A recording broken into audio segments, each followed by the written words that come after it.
महोदय या लक्षवेधीसाठी ते अत्यंत दिशाभूल करणारं उत्तर आहे अध्यक्ष महोदय। यामध्ये सिडकोच्या काळातली माहिती देऊन या मूळ मुद्द्याला बगल देण्याचा प्रयत्न केलेला आहे। मुळात भाई साहब, वसी विरार शहर में भोगवटा प्रमाण पत्र ओसी को लेकर बड़े घोटाले का मामला सामने आया है। विधानसभा में मुद्दा उठने के बाद राज्य सरकार ने पूरे प्रकरण की जांच के आदेश दिए हैं। बताया जा रहा है कि शहर की करीब 90 इमारतों को अब तक ओसी नहीं मिला है, जिससे रहिवासियों को मूलभूत सुविधाओं के लिए परेशानी झेलनी पड़ रही है। मला जे उत्तर मिळालेलं आहे अध्यक्ष महोदय या लक्षवेधीसाठी ते अत्यंत दिशाभूल करणारं उत्तर आहे अध्यक्ष महोदय।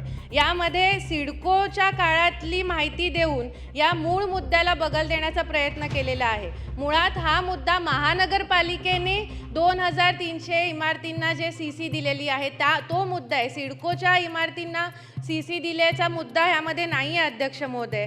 त्यामुळे ह्या इमारतींना ओसी देण्यासाठी महानगरपालिका शासन अभय योजना लागू करणार का, तो GR कधीपर्यंत काढणार, हा माझा स्पेसिफिक प्रश्न आहे अध्यक्ष महोदय।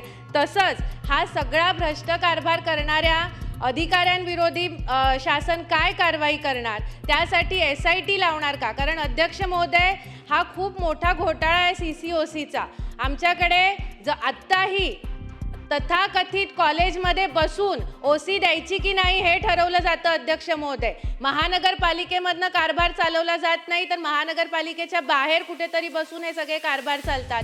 ह्याची सगळ्याची चौकशी होणं गरजेचं आहे अध्यक्ष महोदय। आणि SIT लावून हे CCOCचं प्रकरण करून जे अधिकारी दोषी असतील त्यांच्यावर कारवाई होणं गरजेचं आहे अध्यक्ष महोदय।